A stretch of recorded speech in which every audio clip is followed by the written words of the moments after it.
সূরা আল আলাক। রহমান রহিম আল্লাহ তাআলার নামে। হে মুহাম্মদ, তুমি পড়ো পড়ো তোমার মালিকের নামে, যিনি সৃষ্টি করেছেন, যিনি মানুষকে সৃষ্টি করেছেন জমাট বাঁধা রক্ত থেকে। তুমি পড়ো এবং জেনে রাখো তোমার মালিক বড়ই মেহেরবান। তিনি মানুষকে কলম দ্বারা জ্ঞান বিজ্ঞান শিখিয়েছেন।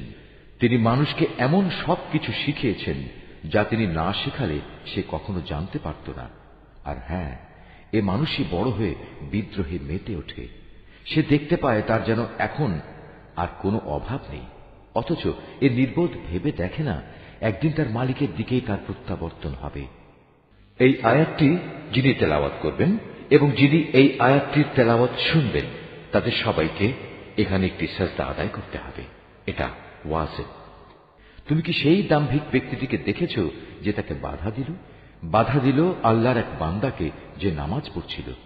তুমি কি দেখেছ সে কি সঠিক পথের উপর আছে, কিংবা সে কি অন্যদের আল্লাহ তাআলাকে ভয় করার আদেশ দেয়?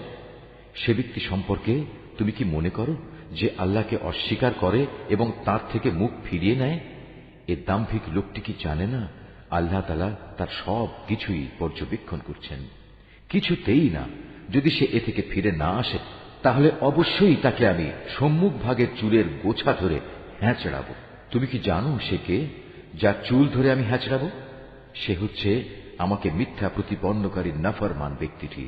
সে আজ বাঁচার জন্য তার সঙ্গী সাথীদের ডেকে আনুক, আমিও তার জন্য আযাবের ফেরেশতাদের ডাক দেব। না, তুমি কিছুতেই তার অনুসরণ করো না। তুমি বরং তোমার মালিকের সামনে সাজদা অবনত হও এবং তার নৈকট্য লাভ করো।